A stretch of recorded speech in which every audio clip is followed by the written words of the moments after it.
আসসালামু আলাইকুম। আমার দীর্ঘদিন পায়ের ব্যথা, হাতের ব্যথা ছিল। আমি নামাজ পড়তে আমার খুব কষ্ট হইতো। আমি এই রুহাব তেলটা ব্যবহার করি। আলহামদুলিল্লাহ আমি অনেক উপকার পাইছি। আমি অনেক ডাক্তার দেখাইলাম, ব্যথার ওষুধ খাইছি, কোনো কিছুতে আমার হয় নাই। সাময়িক একটু ব্যথা কমতো, এরপরে আবার হইতো। এই তেলটা ব্যবহার করে আলহামদুলিল্লাহ আমি এখন ভালো আছি। আমার ব্যথার এই তেলটা আমার সাহেবের হুন্ডা অ্যাক্সিডেন্টে পার গিরা হয়ে গেছে। হেও আলহামদুলিল্লাহ ভালো উপকার পাইছে। আমাদের দেখা আমার আম্মার জন্য 2টা পাঠাইলাম।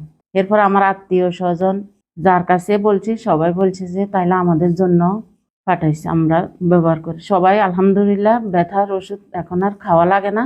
আমার দীর্ঘদিন হাতের ব্যথা, পায়ের ব্যথা, আমি লড়তে পারতাম না, কিন্তু আলহামদুলিল্লাহ আমি এখন ভালো আছি রুহব তেলটা ঢলে। 2টার মতন তেল ব্যবহার করছি।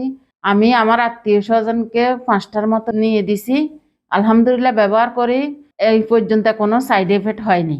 আলহামদুলিল্লাহ আপনারা ব্যবহার করতে পারেন, ইনশাল্লাহ কোনো সমস্যা হবে না।